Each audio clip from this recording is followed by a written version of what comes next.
Ruth, I'm signing Good? these things now based on district. All right, good evening, everybody. Yeah. For the record, it's Thursday, February 14th, 2019. Lots of people in here don't have their Valentines with them tonight, do they? Huh? Surprised there are as many people that are here tonight. 5:15 p.m., the city of Wenatchee is out of an executive session. I've called the meeting to order. The first item is our pledge to our flag. Councilmember Esparza, your turn. I pledge allegiance to the flag of the United States of America and to the republic for which it stands, one nation, under God, indivisible, with liberty and justice for all. Thank you, Councilmember Esparza. For the record this evening, we have 6 city council members here. And Councilmember Huffaker, are you with us on the phone? I am here. Great, thank you. First item on our agenda this evening are the consent items, which includes the agenda, vouchers, and minutes from the previous meetings, and a couple of contract acceptance, and a couple of ordinances regarding establishing pay rates for city council folks, and then an authorization to negotiate a lease with Congresswoman Schreier to have some office here in City Hall. Your Honor, I'd make a motion that we adopt the consent items, including this evening's agenda, the vouchers, minutes from previous meetings. This includes a motion for the City Council to accept the work performed by contractor Pipkin Construction on Red Apple Road Preservation Project, City Project number 1607. A motion for the City Council to adopt ordinance number 2019-06, establishing pay ranges for temporary employees for calendar year 2019, and repealing ordinance number 2018-01. Motion for the City Council to adopt ordinance number 2019-07, establishing positions for regular status employment within the City of Wenatchee Management Administrative Group, fixing the compensation to be paid for calendar year 2019, and repealing ordinance number 2018-02. Motion for the Council to authorize the mayor to negotiate a lease agreement with Congresswoman Kim Schreier's office. Second. Motion by Councilmember Kulas, second by Councilmember Markart to approve this evening's consent items, including the agenda, vouchers, and minutes from the previous meetings. A motion to accept the work of Pipkin Construction. Motion to adopt ordinance 2019-06, establishing pay ranges, and repealing ordinance 2018-01. Motion to adopt ordinance 2019-07, establishing regular status employment salaries for the city of Wenatchee. And a motion to authorize the mayor to negotiate a lease with Congresswoman Kim Schreier. Discussion. Hearing none. All those in favor say aye. Aye. Aye. Opposed? Motion carries. Next up would be citizen comment. This would be a time that any member of the audience could address the council on either something that's on tonight's agenda or not. I don't know that we have many. We have one public hearing item which we'll take testimony on regarding cryptocurrency, but anything else that anybody wishes to address the council on? Seeing no takers. We move on to our presentation. We have one for World Spay Day proclamation. Who has that one? Or do we have it here somewhere? Does somebody have that? I gave it to Linda. Oh, Linda, do you have it? I wasn't sure. Oh, I do. I'm sorry. I apologize. Proclamation, World Spay Day 2019. Whereas pets provide companionship to 65% of U.S. households, and whereas 2.4 million healthy and adoptable cats and dogs are put down in animal shelters each year due to a lack of critical resources and public awareness, and whereas nearly 90% of pets live in poverty and 98% of community, feral and stray, cats are unaltered, and whereas spaying and neutering has been shown to dramatically reduce the number of animals who are put down in animal shelters, and whereas programs exist to assist with the cost of spaying or neutering pets living in poverty and community cats, and whereas the spay-neuter program at the Wenatchee Valley Humane Society performed 2,864 spay-neuter surgeries in 2018 and have significantly reduced the intake and euthanasia of animals since the program's inception in 1988, and whereas veterinarians, national and local animal protection organizations, and private citizens work together to advocate the spaying and neutering of pets and community cats through World Spay Day in the United States and throughout the world in 2019. And whereas veterinarians, national and local animal protection organizations, and private citizens have joined together to advocate the spaying or neutering of pets and community cats on World Spay Day 2019, Now therefore, I, Frank Kuntz, Mayor of the City of Wenatchee, do hereby proclaim February 26, 2019 to be in our city World Spay Day, and call upon the people of Wenatchee to observe the day by having their own pets spayed or neutered, or by sponsoring the spaying of or neutering of a pet in need. In witness whereof, I hereby set my hand and cause the seal of the City of Wenatchee to be affixed on this 14th day of February 2019. Frank J. Kuntz, Mayor. Thank you, Councilmember Harold, and I don't know if we have a representative from the Humane Society here. I don't think we do, so we'll get it mailed off to Perry. Great. Thanks, Tammy. Thank you. All right, that being our only presentation, we have a number of action items tonight. The first regarding agreement with the Pybus Market for the Plaza development. So Steve King, and I see Steve Robinson out in the audience, and some other folks. Come on up.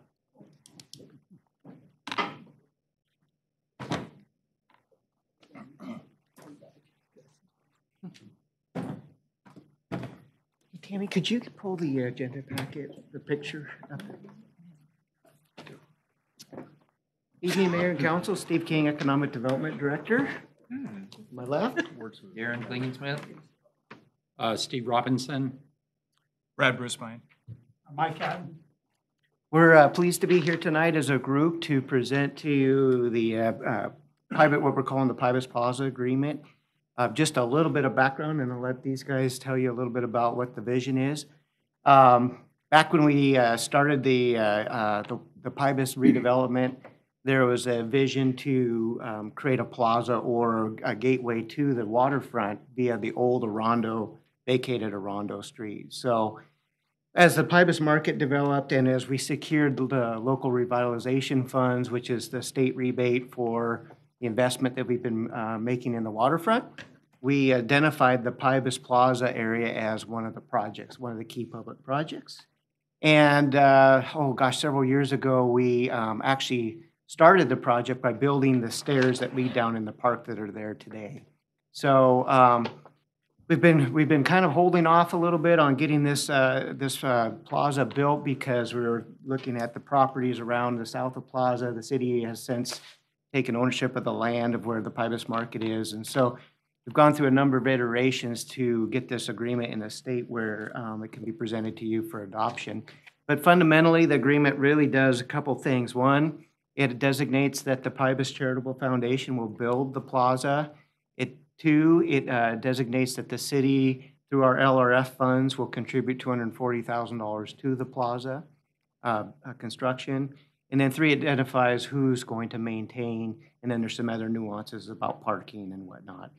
So that's all laid out in the agreement. And so I think we're going to, whoops, there you go, past it. I just saw it. Bring it up on screen. Whoops, down a little bit. Should be an attachment. I'm looking at page 39 of 141 in our packet. There we go. Yeah. There's a view of the exhibit.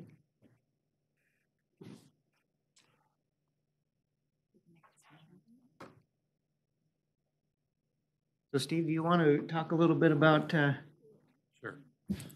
Let me clarify some roles here.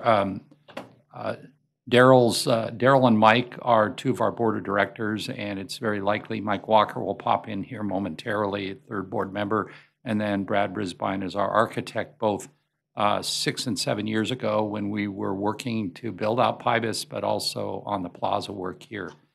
I think Steve's right. It does three basic things, and I think your legal counsel, Steve Smith, did a great job of drafting the agreement, except he left out one thing, and that's that the agreement solves the biggest complaint we hear at Pybus, and that's the gravel and the dirt and the bumps and the rock holes and things like that. So we're immensely anxious to get moving forward. Daryl and Mike are on our building committee of the board, and they're charged with responsibility to execute this. And it's worth noting that the board of directors voted yesterday, our board voted yesterday to endorse and sign the agreement, so we're ready on our end. And it's also worth noting that any costs over the $240,000 is our responsibility. And the cost will be significantly over that to put it in the form that you see in the exhibit in front of you. And so with that, we're anxious and want to get it done this spring and summer. And if you have any technical questions, I'm going to refer them to our architect or to the building committee of the board. How long do we expect this will take to build? A couple months? We hope, Frank, that it'll be a downtime of only 5 weeks. If Okay. we get everything staged properly, the materials on site, our contractor on board and under contract, we hope that it'll only be a 5-week duration that we have to keep people from using that entrance. It's under the big market sign. Okay. Frank, I think one of our visions was that we would probably do this in 2 phases. The paver portion, which would be basically from where the statue is now to the staircase, would be done in 1 phase, about 4 weeks. Okay. And then the asphalt portion, which I don't think you can see, which is in the lower part of that picture. Yeah. That would be done in the 2nd phase, which would only require about a 1-week closure of that entranceway. Got it. Okay. That's our plan. You don't have any big paving projects this summer, do you? We can bring you some hot rock, right? That's about all we got I going. just don't want you to just keep them all to yourself so we can't get them. How soon do you plan to start this? If you folks approve this tonight, then we can get the bid documents prepared, and as soon as we can get someone to say they'll do it, we're ready. And of course, it is weather related, Linda, so we're going to Oh, have of to. course. Yes. Yeah. So the pricing that we have now is done by the architect, and the next step would be to submit bid documents and get hard numbers. Well, I'm excited for this. It's been around for a while, and I sort of thought maybe it was going to happen last year, but it'll clean that place up and make it look really great. Steve or whoever, in the design there, looking at the picture here, it shows parking, like 1 or 2 or 3 or 4 or 5. I'm not sure exactly how that works out there. Is that the general public parking in that area, or is that going to be for loading and unloading, or how? I guess what my ultimate question is, if you're putting the pavers and stuff in here, you're going to have vehicular traffic in there. You're going to have more than a sidewalk standard to meet. You're going to have street standard stuff to have vehicles in there. So I guess that's my question. Yes, as far as the parking, the dividing line is right down the very center of that. So SOP, which is the property owners to the south, they would have a shared parking agreement, but they would be able to use that as well. So this city would be the ones on the northerly portion.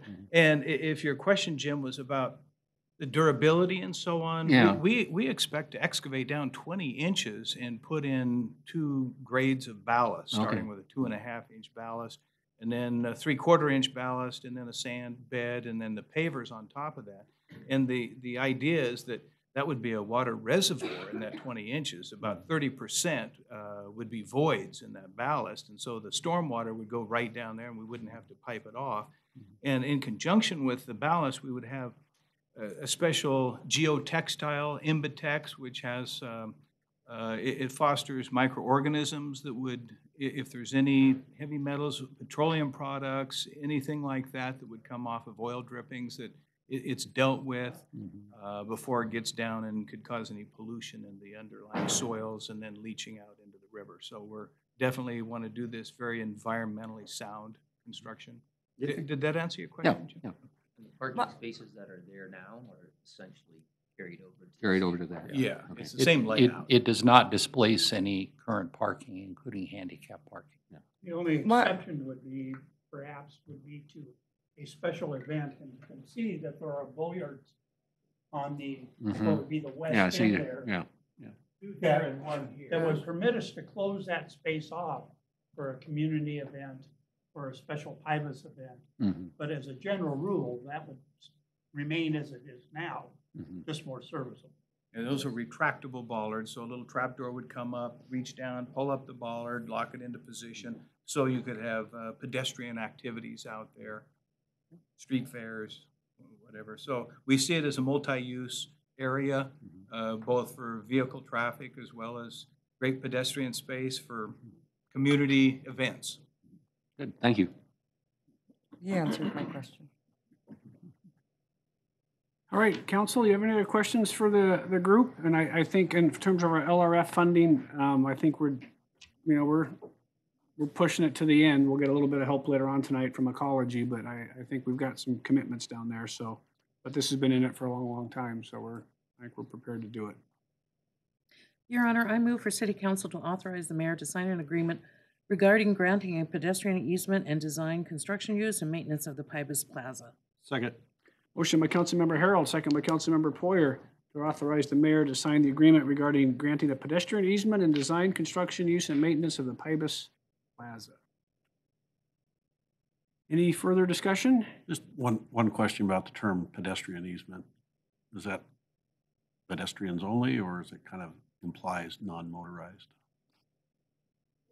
It implies non-motorized. Okay. I mean, it's intended to maintain the park access down the steps into the loop trail. Yeah, I'm just saying from time to time, there may be someone on a bicycle. Right, and there's a Or a handicap, as you skateboard. know, there's a handicap ramp there. Wheelchair, And yeah. you see both wheelchairs and a lot of bikes accessing that.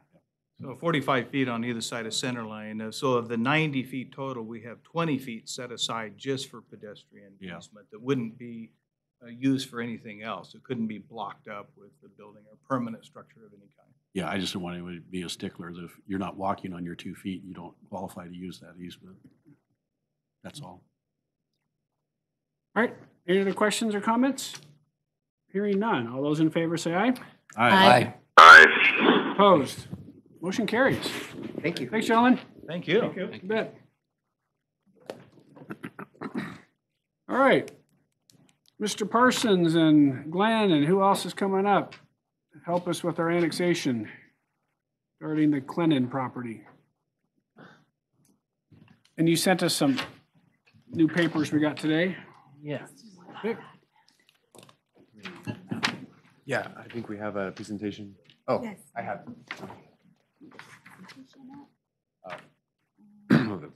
Some slides to see. Matt Parsons, a senior planner, here tonight to talk about a 10% petition that we received from Bart and Sheila Clennon, their property that they have up in West Wenatchee area. And, oh, sure.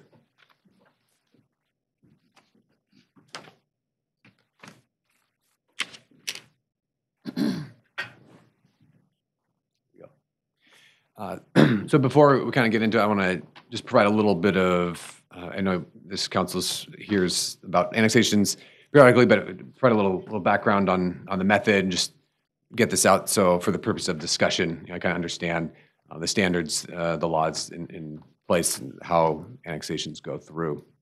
Call this the direct petition method. Basically, a person brings in a petition and has to have signatures representing 10% of the assessed value. And then within 60 days, staff brings it before city council and some decisions are made, particularly the boundary. And then a petition is created and you need signatures representing 60% of the assessed value in whatever boundary was decided. And that's determined by the assessor. There are, is that me? There's some, in terms of assessed values, there's kind of different categories. The private land we're fairly certain about in terms of it's updated on regularly, and so we know what that is. Public land isn't regularly updated, and so it will get updated for an annexation when the petition's being certified. And so we have to, there's a little bit of a variable there. We can look at old values, we don't know what the latest value is. And then there's right of way. And in this area, we don't have any roads, public roads, but there is the Highline Canal. So there's a right of way there that we don't really have any guesses on what that would be. Another interesting variable on this particular area is school district property. There's kind of a unique law around school district property and annexations. What it clearly says is that school districts can only sign when it's just their property. And been advised, there's some case law around it, we've been advised from our legal counsel that it's likely would not be included in the overall area, but we have some precedent from previous annexations that the assessor's office may include it in the overall area. So that's another variable that we're weighing. So after receiving the 10% petition, staff analyzed 6 different scenarios, everything from the whole area to various combinations of leaving other areas out, looking at things like the assessed values, ideal boundary. There are some very different variables to consider. That you might have heard about the Boundary Review Board being formed, so considering how that would play into this petition going through. I've talked about the assessed values. And then finally, we've gathered some information about who might sign. And so while the recommendations made were assuming that the individuals will go ahead and sign a petition when presented to them, but of course that is a variable. In the packet that you received, we had labeled options 1 and 2. Over the course of the week, did additional research, learned some new information about other property owners that are interested in annexation. And so we have what we're calling options 3, 4, and 5. I handed out the 3 sheets of paper to each of you, and that's maps of those different options. And we'll go through those. So option 3, or what we're calling option 3, actually relates a lot to, I believe it's option 2 in your packet, except that there is, oh, perfect. This will be easier. If you can see my cursor, there's 2 parcels that we added. We learned that this individual on the west side of the area is would be interested in signing a petition. And there's another little parcel east of the canal right over here, if you can follow my cursor. So both of those have been added. Oops, I think I jumped ahead to, there we go. So that we're in option 3. This really kind of relates to option 2 in your packet. It leaves out these 3 parcels, leaves out this area. This one up in the corner here is it's a Chelan County PUD water tower, and there's some private land right here. This area right over on the west side, it's actually not completely surrounded by the annexation area, but it's mostly, as you can see, it would be mostly surrounded. So right now, this area is excluded. So this has the greatest kind of margin above the threshold. So it's certainly the greatest certainty, but we think there's a better boundary that can be brought forward. So the option 4 that we're bringing forward still has a great deal of certainty. Feel very comfortable about it in terms of the assessed values and the different variables that we're weighing. If you follow the cursor, the 3 little parcels on the west side of down here, those are included, but this area kind of to the east is excluded. I mentioned the school district property. I want to point that out. That's this area down at the south. This is just the north end of Springwater. They have a large, it's right now open field and hillside. So, and then, so in weighing many different variables, we received direction that this is needed to get this through quickly, and you have the values and the boundary review board, different things. This is kind of what we landed on in terms of a recommendation. Not an ideal boundary by any means. We don't like creating islands. It's not good, but this seemed to be the best choice just given the situation.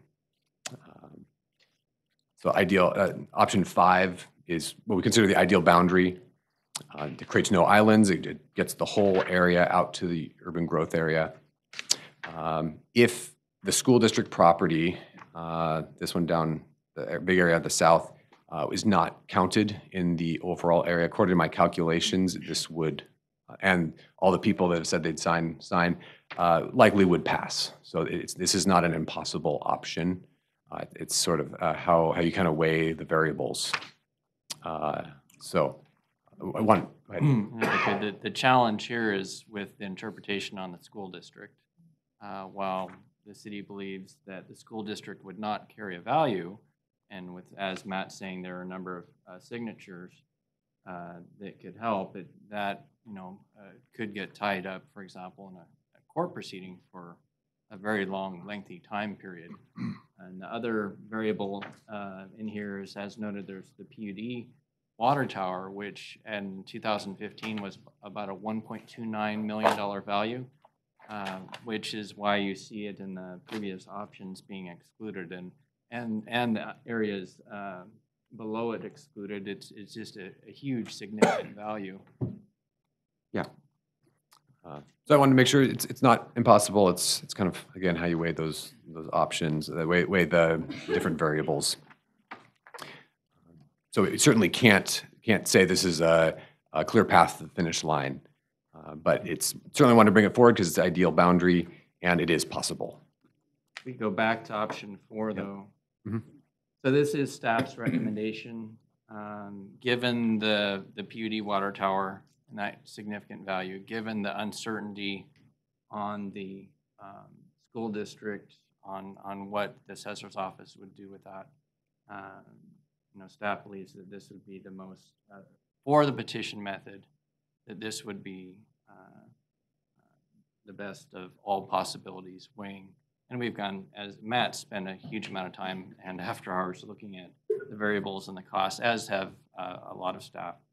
But under the direct, the petition method, this seems to be, under staff's recommendation, the boundary that could go the farthest without. And this is the one that the applicant is also thinks we should pursue? That's correct. What was that number again, please? Option what? We call it option 4. What's the percentage on that one? Thank you. 68% of the, 60% is the magic number we have to meet for the, this would roughly hit 68%. There are some uncertainties with, the final certification from the assessor's office, but having some wiggle room. Your 68 has a number in it for the school district property, an estimate from staff. Correct, right, yeah. Using a number from 2015 for the school district, right, that one comes out, and then kind of an estimate for the canal. Okay. Then 66, 68%, something in that range would be sort of our estimate. Matt, option 4 is not including the tower? Correct, yeah. So the areas, let's see if I can. Is that the little square? Yeah. Yeah, it's a little square at the top. Okay. So that's the PUD where my cursor is. Can you go back to option 4? Oh, sorry. Yeah, go to the right slide. There we go.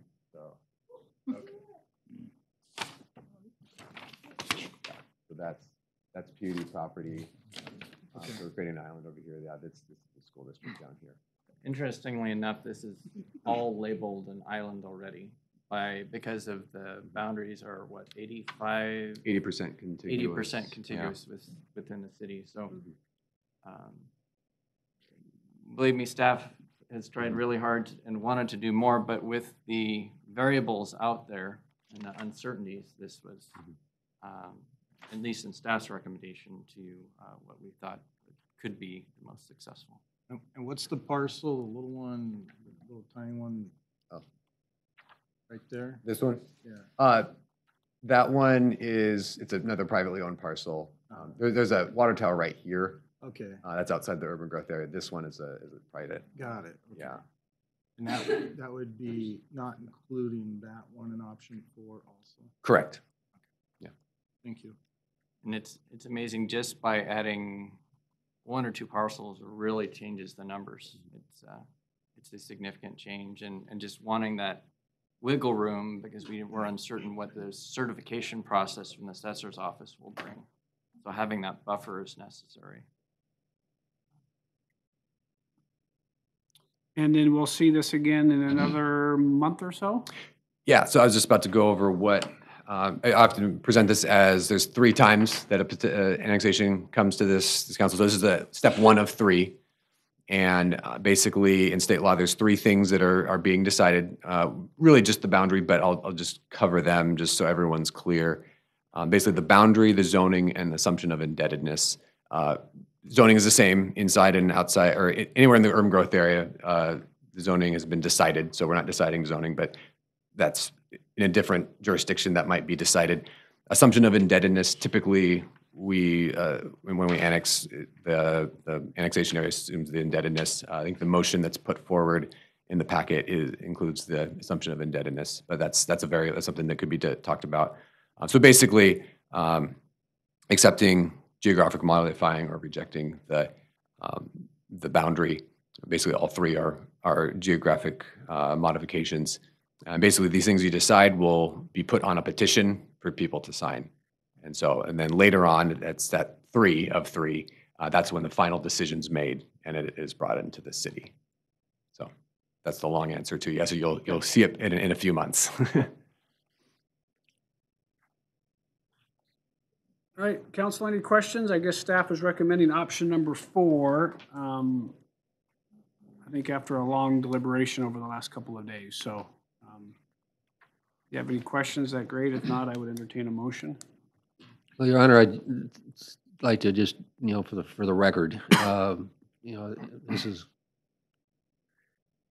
a pretty important piece of work that has a lot of bearing on future development and a lot of things coming down the pipeline. And Matt and you and your crew and whatever doing all this work, the multiple iterations of trying to figure this all out to get us past the county.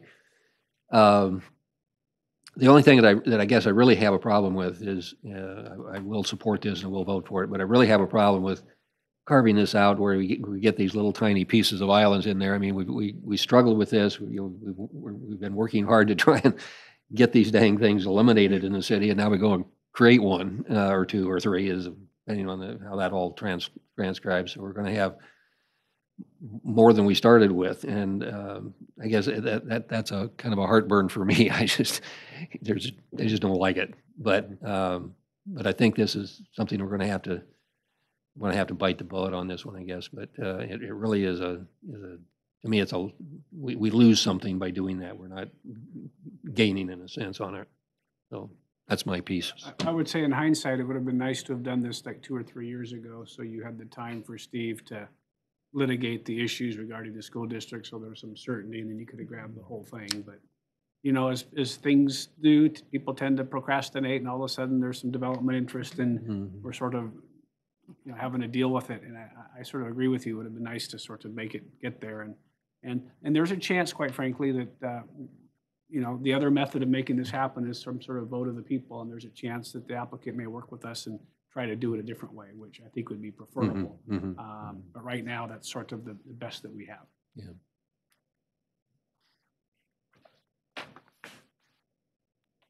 Yeah, my comment would be the same. It's just a shame that we are creating additional islands instead of eliminating them. So I understand that not everybody is willing to go forward with it. So we got to do what we got to do. Your Honor, I'll make a motion to approve the annexation boundary proposed by staff, labeled as option number 4, located in an unincorporated area within the urban growth boundary of the city of Wenatchee, to require the adoption of the proposed zoning regulations as it is set forth in the comprehensive plan of the city as residential single family and residential low, and to require the assumption of existing indebtedness of the city by the area to be annexed. Second. Motion by Councilmember Kulas, second by Councilmember Harold, to approve the annexation boundary proposed by staff, labeled as option number 4, located in the unincorporated area within the urban growth boundary of the city of Wenatchee, to require the adoption of the proposed zoning regulations as residential single family and residential low, and require the assumption of the existing indebtedness of the city by the area to be annexed. Any other discussion? Hearing none. All those in favor say aye. Aye. Aye. Opposed? Motion carries. Matt, thanks for all your help this week. I know we've been pushing you pretty hard, and Glenn, and I think Stephen, and of course Allison and Steve King, and Steve Smith got in the middle of this as well. So thank you all for your work and You're welcome. Thank you. keep us posted. All right, Captain West. Agreement with the PUD, or annual agreement, it seems like. Yeah, this, Your Honor and Council, is for an extension of the existing agreement between the Police Department and Chelan County PUD. It's the same agreement we have in place for parking enforcement, any other events that we conduct with the PUD, including bike patrol and any other special events that need law enforcement to be down there. So it's just the same existing agreement that we've had in place. It's just merely an extension of that agreement. It's due to expire the 28th of this month, so it's merely an extension for another year. Did the hourly rate stay the same? Stay the same. Well, I'm going to make a motion for the city council to authorize the mayor to sign amendment number 10 to the agreement with the Public Utility District number 1 of Chelan County. Second. Motion by Councilmember Poyer, second by Councilmember Markart to authorize the mayor to sign amendment number 10 to the agreement with the Chelan County PUD, as shown in our packet. Any discussion? Hearing none. All those in favor say aye. Aye. Aye. Opposed? Motion carries. Thanks, Captain. Captain Reinfeld, get some imaging software. Yes, sir. Good evening, Mayor and council members.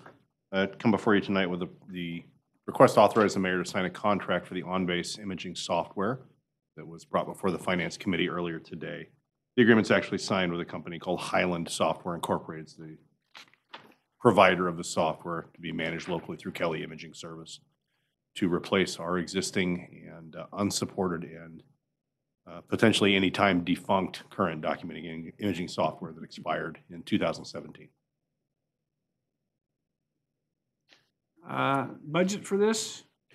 It's been budgeted, and with the Finance Department and the Finance Committee agreement earlier today, an extension to roughly $132,000, of which not all may be expended. It depends on the nature of the conversion of the data and how many trips are required by the company to this location to train. How much data are we converting? How many megawatt or gigawatt or thingers? I actually don't know the quantity of data, but when we look at it, we have records up until earlier in 2018, records dating back to the 70s that were all scanned and electronically present. We've aggressively pursued a policy of destruction of records up to the retention limits allowed by state law. We're going to keep a little bit longer than that. We've caught up to 1998. So when you get down to it, every document the police department has collected or generated as part of reporting is contained in there. It is millions of pages of data that are all scanned and maintained electronically. The goal of OnBase is to allow us not only to retain that documentation, but also distribute it as necessary. Something I failed to mention at Finance earlier, OnBase talks well with Rapid Redact, the redaction software now being utilized. There's actually some direct import channels that can allow OnBase and Rapid Redact to talk to each other and flag the things that probably should be redacted and help further increase efficiency and speed that process as we do it. It's just one of the other side effects of this replacement compared to our legacy product, which doesn't really offer any of that. Then again, which is unsupported and has been for 58 weeks now. All right. Any questions for Captain Reinfeld? If not, I entertain a motion. Your Honor, I'll make a motion for City Council to provide authorization for the mayor to sign the contract with OnBase. Second. Motion by Councilmember Sparza, second by Councilmember Bailey to authorize the mayor's signature on a contract with OnBase. Discussion? Hearing none. All those in favor say aye. Aye. Aye. Opposed? Motion carries. Thanks, Captain. Thank you, sir. Next item, Wenatchee Federal Building Architectural Services. Steve. Well, if we get a little light blip here. This next action item is for design services for the remodel of the main floor and the mezzanine. So as you might recall, is when we started this project, we're in here in a temporary fashion right now on the third floor in this room. And we have a schematic design. Some of the pictures are in the back to basically remodel the first and second floor. Council was provided with a overview of that schematic design back in December. And so this is the next step in the process. Now that we have our sideboards of what to work within, some cost estimates, we go into full-fledged design efforts. So this contract is for just a little over $800,000. A lot of sub-consultants, electrical, HVAC, acoustical, landscaping, civil site, structural, and they will go in to do the in-depth design work to, prepare construction documents, take it through bidding, and then when we have bids, favorable bids, we will then have one more supplement for ARC to help us with the construction management. So that's kind of the full package. The next step is we are going to take those floor plans and refine them to the next level where you actually get a little bit more detailed, quite a bit more detailed, not just a schematic drawing. You get into full design development. So that'll happen in the next couple months. And then after that, they will be really hard at work doing a remodel project, understanding all the electrical, plumbing, all of that to prepare construction documents. Steve, on the, in our, or at least in my version of the packet that I downloaded, page 87 there, they have the list of the physical impact. The 801,000, how does that, I mean, I don't see that in there. What's included on that, in that graph and that makes up that 801,000? You bet, good question.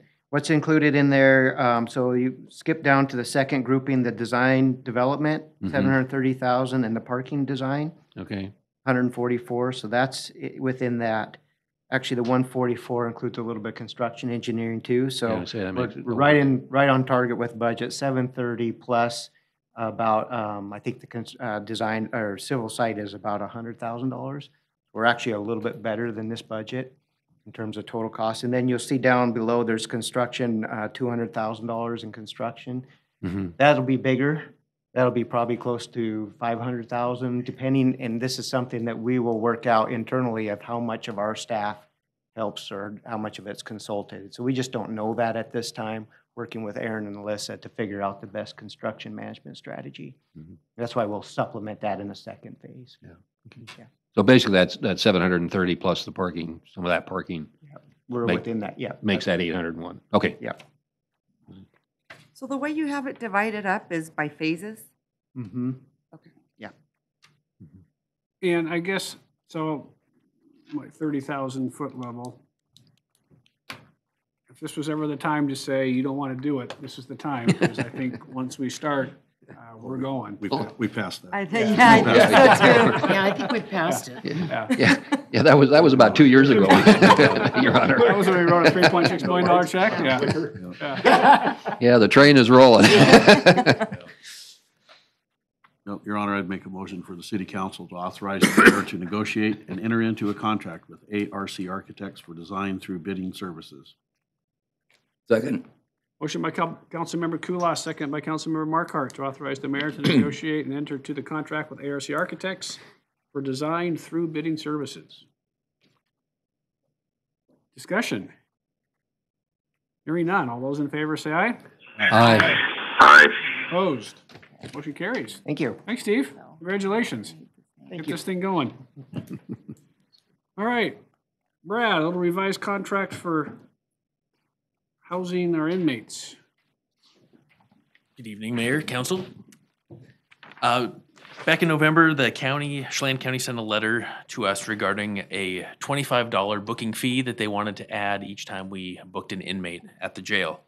Because our contract with them is set, the fees are set, we needed a contract amendment to actually authorize that. While we don't necessarily feel that by contract that we have to do this $25 booking fee, we know that the jail, the Chelan County Jail, is facing some financial difficulties, and so we want to be team players since they are housing our inmates. And so we are recommending that we approve this amendment to impose this $25 fee per inmate. Based on our budget for 2019, we've got a $1.6 million budget for housing inmates at the Chelan County Jail. And I expect, based on our inmate population and what we were charged, we have the same rates this year that we had last year. I expect even with this fee, we're still going to only end up spending $1.4 million in our fees for for inmate housing. So I think we're still well under budget, and we should be able to accommodate this easily.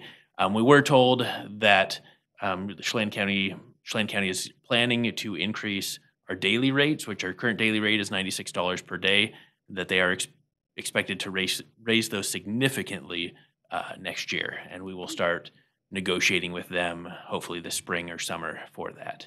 So, do you have any questions? Is the contract year to year with them? Or At this point, it is. I think we signed I think it was a 2-year contract, and the rates just rolled forward, and so the contract does end. The current contract amendment that we're working on ends at the end of this year. So we'll negotiate this summer for 2020. 2 years? I'm not exactly sure how it typically is. I would guess a two-year commitment of some variety. I think they're talking $115, $120 per day per inmate. I think they've lost a couple $1 million in that, and they're looking for those that help pay to help with that. So I'm thinking we're looking at, if Brad budgeted 1.6, I bet you we're looking at $2 million plus in the 2020 budget. And so we will sort of look at other options. I'm not sure we have a lot of them from a practical perspective. We've already talked with our chief of police and our 2 captains, and there are some other options, but we'll spend some time looking at it, but we sort of know it's coming. By the time the county got to this, we'd already passed our budget. We'd already had a 2-year contract, so they really had no way of being able to do this. And so in meeting with the county commissioners on 2 different occasions, we talked about a lot of different things, and they were nice enough to get us $250,000 from Met Hill Park. So I thought it was be nice of us to try to help their jail a little bit and accommodate the $25 increase that they're passed along to other cities. Brad, excuse me, Brad Rouse is here. 2 captains left here. Is that $40,000 at $25 a piece? That's like 1,600 bookings. Is that about what we do? Yeah, amount of business we do with them.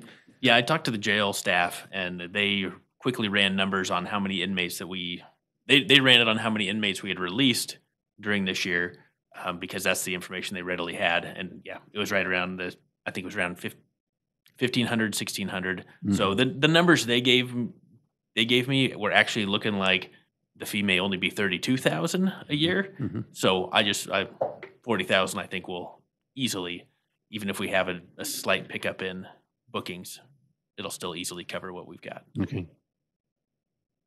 Yeah, I think when we talked at public safety, a month or so ago, or last time we met, Edgar made a point that, we're arresting more felonies, and the felony becomes a county issue, not a city issue, and we're arresting sort of less of the ones that are sort of city issues. So as our numbers, which at one point were in sort of the mid-60s when I first became mayor, we are now in the low 40s. And so it's just more of this is becoming a county issue, less a city issue.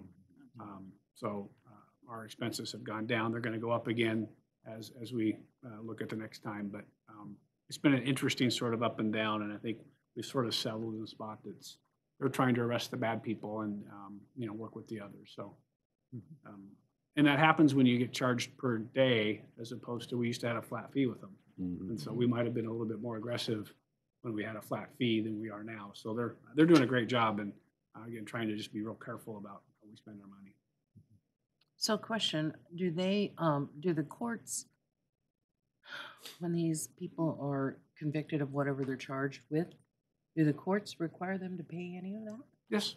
Yep. Okay. And they get and that ends up in the district court or in the superior court, and some of that fees get netted out as to what we get and what they get, and we have contracts for district court. And yeah. Okay. So, all right, I'd entertain a motion if we had one. Your Honor, I move for City Council to authorize the mayor to sign the 6th Amendment to the interlocal agreement between Chelan County and the City of Wenatchee to provide inmate housing services. Second. Motion by Councilmember Harold, second by Councilmember Poyer, to authorize the mayor to sign the 6th Amendment to the interlocal agreement between Chelan County and the City of Wenatchee to provide inmate housing. Discussion? Hearing none. All those in favor say aye. Aye. Aye. Opposed? Motion carries. Thanks, Brad. Thank you. All right, Steve. Department of Ecology, remediation repayment, for lack of a better word. Well, this is a fun one. Not often that you get to come bringing a bunch of money to the table. So this is a simple grant agreement, kind of a standard form grant agreement. The grant agreement, if you read it, talks about prospective work. And it's actually all work that's been done with our public works site. And it's a grant agreement with the Department of Ecology for reimbursement for some of our costs spent to clean up that site, which is where the Hilton is today. So we entered into a voluntary correction or voluntary cleanup program when we did that with the hopes of getting some money. We were hoping that we would get $300,000. It turns out that the criteria changed a little bit and we're actually going to get $450,000.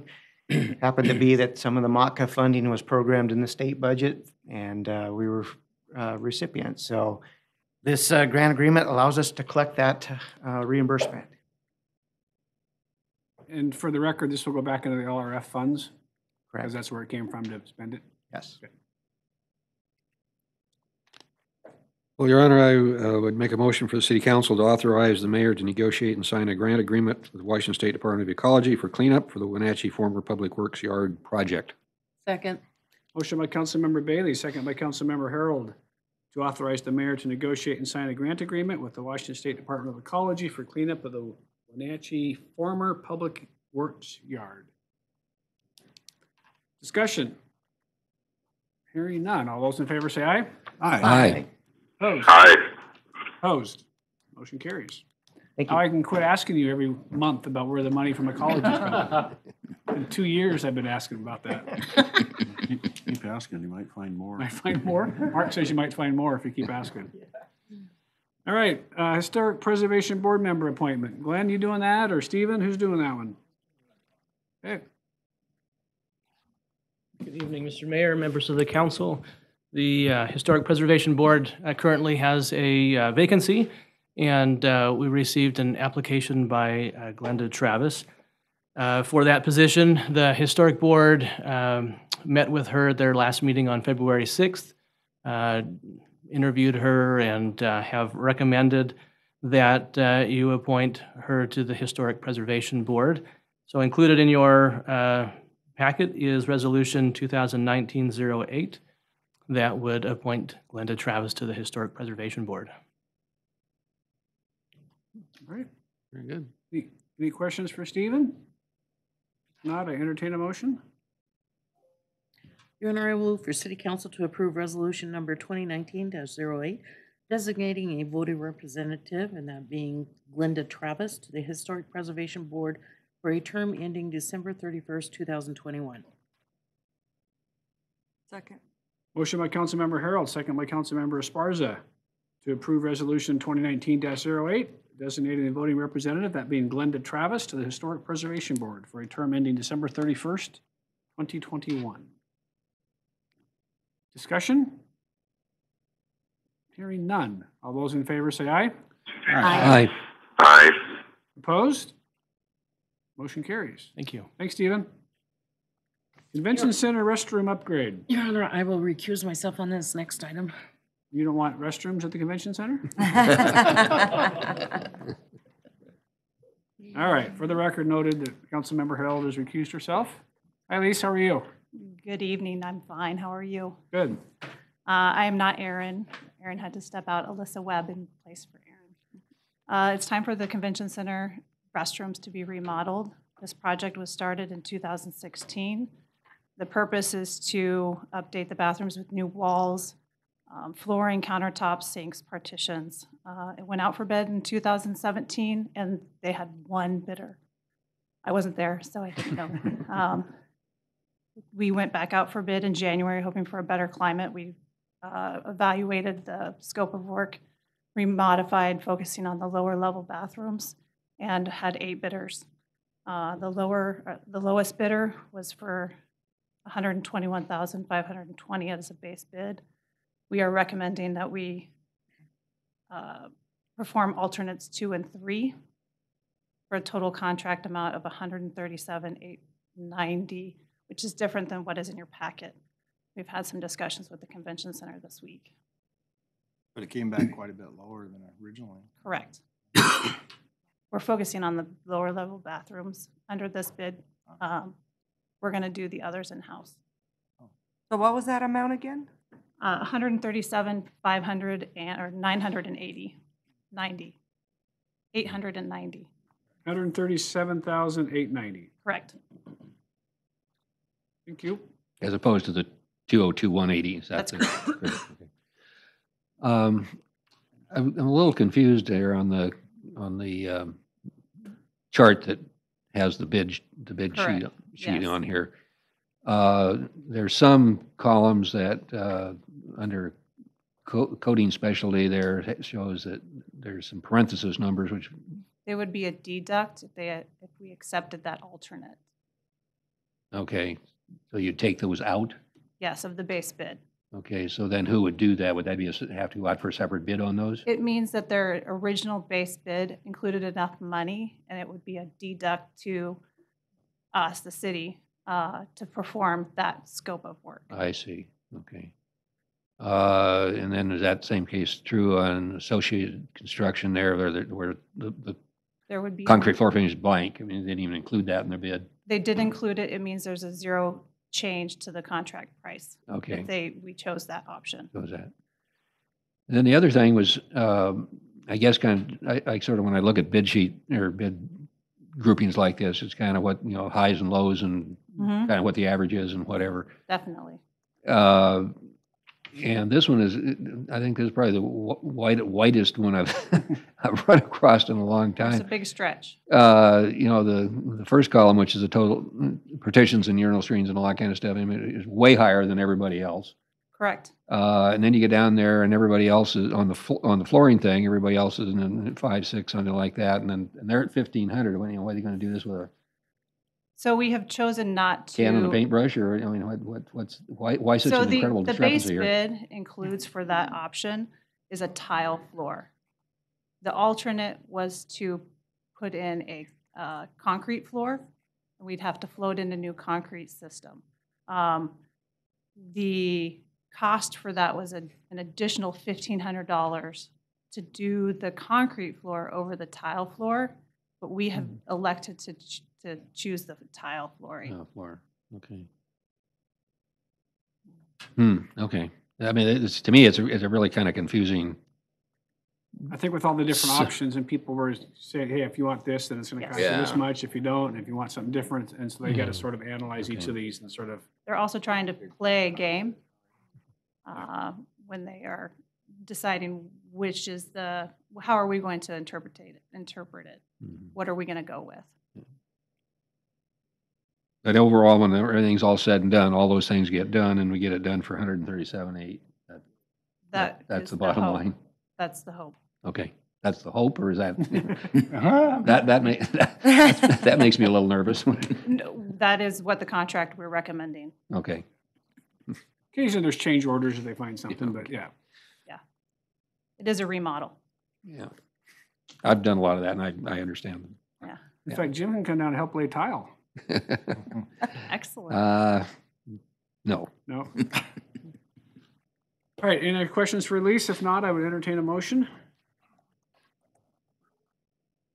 Your Honor, I will make a motion for City Council to authorize the mayor to sign the contract with Hildebrand Construction for the Convention Center Restroom Remodel Project 1619 in the amount of $137,890. Second. Motion by Councilmember Esparza, second by Councilmember Kulas to authorize the mayor to sign the contract with Hildebrand Construction for the Convention Center Restroom Remodel Project 1619 in the amount of $137,890. Discussion? Hearing none. All those in favor say aye. Aye. Aye. Opposed? Motion carries. Thanks, Elise. Thank you. So you guys interested in a break, or we probably got about another, I guess, 15 minutes or so? What do you want to do? Press on. Keep going? Valentine's. All right. It's Linda and Dave's anniversary today. 38 years. Oh, congratulations. Happy anniversary. Wow. So we have a public hearing regarding cryptocurrency mining operations, interim controls within the city of Wenatchee. So for a public hearing, we'll hear from staff. We'll turn it over to any member of the public to address the council on this item. And then we'll turn it over to the council for any action that they may be willing to take. Stephen, Glenn, it's all yours. Great. Thank you, Mr. Mayor, member of the council. So before you, again, the topic of cryptocurrency. Just about a year ago, the council adopted an interim regulation adopting standards for cryptocurrency mining in the city. And over the last 12 months, the Planning Commission and the city staff and the Public Utility District have been working to put together some standards for you. As you recall, on January 10th, city staff came back to you with the Planning Commission's recommendation. At that hearing, the council declined to adopt those regulations and instead directed us to come back to you with an ordinance that would extend those interim regulations an additional 6 months to give us some additional time to look at the issues that you addressed in your hearing regarding cryptocurrency mining in residential zoning districts, and to organize a field trip to go out and see some of these operations. So we have prepared for you Ordinance 2019-04 that would accomplish your direction of establishing or continuing that interim ordinance an additional 6 months.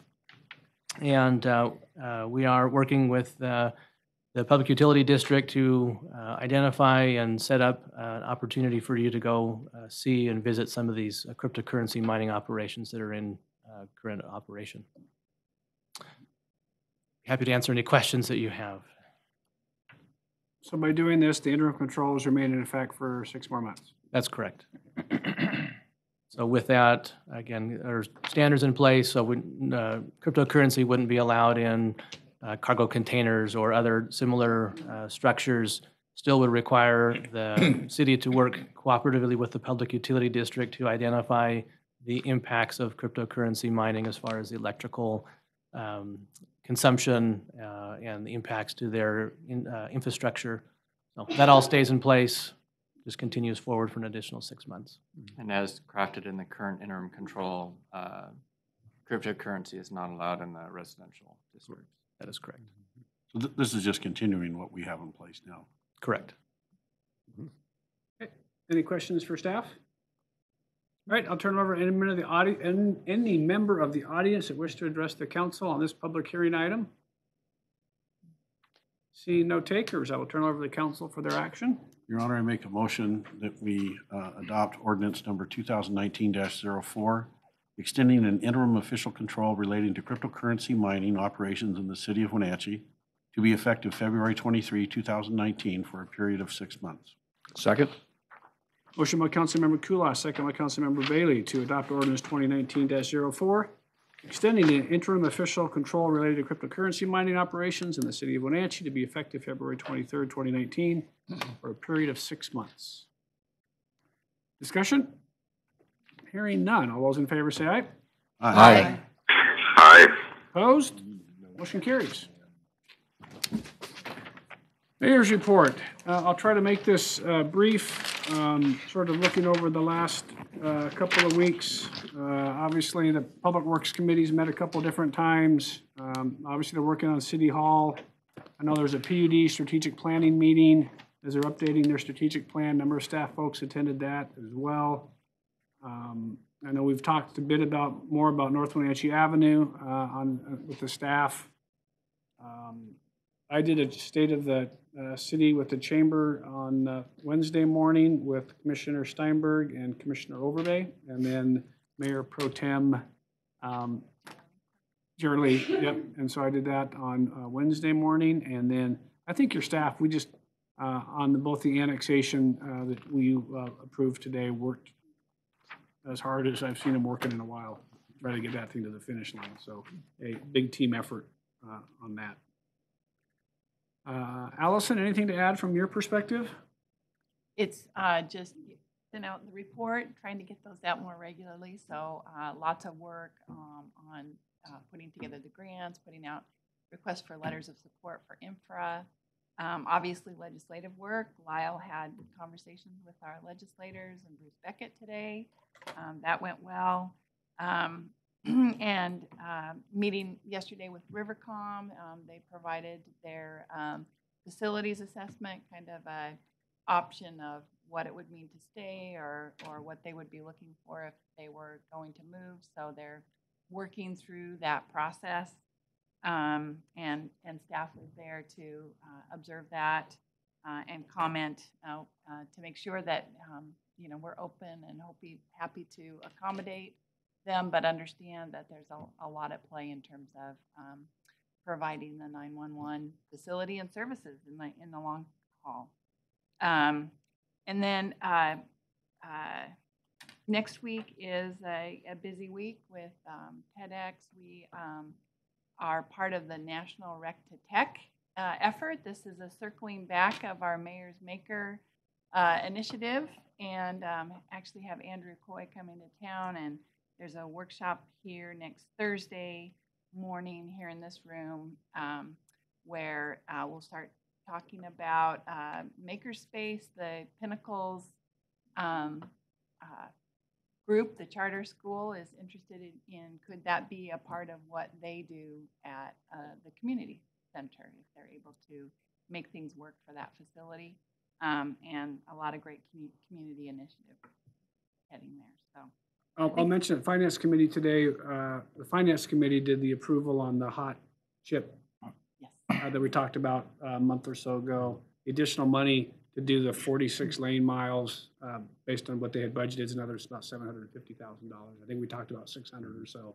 It came in just a bit higher. So whatever authority the Finance Committee had, we gave to the Public Works Group to go ahead and go along with that. So I think that went well. We're still watching stuff in Olympia. They're very active over there.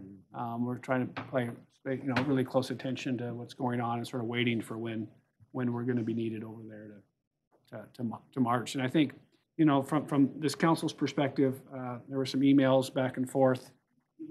There's a bit of a transportation package that may or may not have legs to the end. That transportation package has a revenue source that's one that may not be popular, including carbon fees and gas taxes and a bunch of other stuff.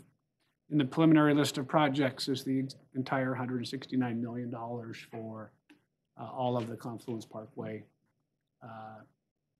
the underpass at McKittrick, the stuff in Douglas County, and the crossing of everything that we asked for infra is in a package that's in Olympia. Doesn't mean it's going anywhere. Doesn't mean we've opined anything. I just think for you guys to it's there in a bill. So if someone asks you about it, it's there and in a bill.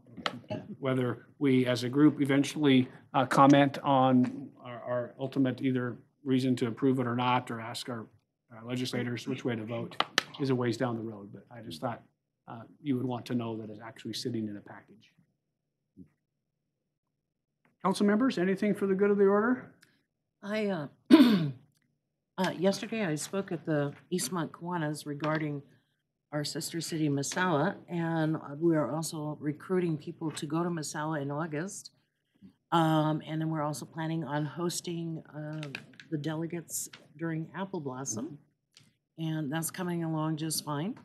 And if anyone's interested in going, I really encourage you to go because it is a phenomenal experience, as you know.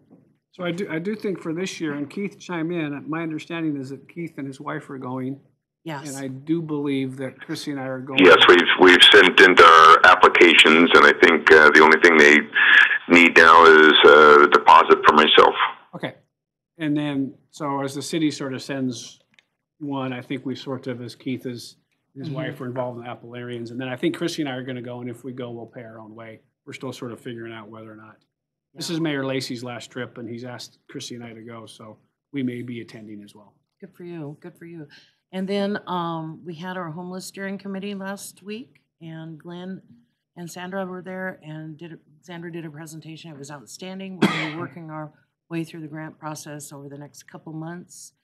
And then also I received an email from Elma Chacon. They're going to be setting up a meeting for District 1 citizens to provide information and get input, and hopefully recruiting someone to run for council. Well, I had a couple things. I'm leaving middle March. I'm trying to schedule it where it's after one of the city council meetings. I'm gonna be gone a month, so I'm gonna need somebody to help me to get to my meetings. But one of the reasons I'm bringing this up, because I was actually approached at one of my other meetings about nobody being at Rivercom. And they said there's nobody at the table. I and have to apologize. Keith had asked me to be there yesterday, and I got caught with a client, and I could not get out of the office. We got to figure something out, like, I don't know, something, because it sounded like something. But two things. I need somebody to help me out, and then Can you let us we got know? we Can you got let us know what your meetings are on so we can? Yeah, but then we got to figure out on some of these other ones that we're missing to pay, because I have free time sometimes. So if I would have got a text, maybe I could have, maybe I couldn't have. I don't know. But somehow, I don't know how we can do it. If we can just kind of maybe email Tammy, say, Tammy, can you try to grab somebody? I hate to put more work on her, but something. So I would say if we need to get additional alternates, we need to do that. Yeah. And I think the second part, especially for our committee meetings, I know sometimes 2 people show up, and I want to make sure we get 3. And if there's another council member around, we can invite someone, because there's a lot of great discussion there. So I just want to make sure we're getting sort of full participation when we can, because there's a lot of discussions on different ones. And so I think the best we can communicate with Tammy, because she'll find people. Yeah, right. And I'm fine with people missing meetings. Well, yeah, maybe for your March absence, if you could email Tammy with what those meetings are going to be, WDA and whatever, and then we can communicate directly with her, as opposed to replying to all the meetings. Which we can't. And get those squared away. Yeah. All right. And I think I'm still alternate for your community action, so if you can just give me the next date, or the date that it would be, I'll do my best to be at that. All right. Thanks, Keith. Anything else, council members? Well, actually, speaking of downtown. Yes. Tomorrow at 5 is Rails and Ales.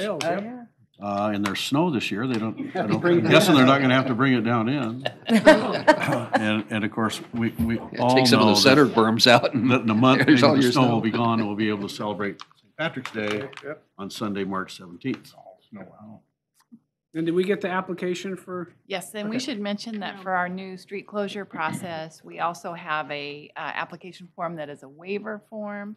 So it gives us an objective basis on which to evaluate whether or not we can waive the new fee process that we put into place. And so just FYI, the first waiver will be for the St. Patrick's Day parade. Not that anyone's asking, but they're asking. Yeah, they're asking. And Senator Hawkins sends his regards to everybody here. Oh, good.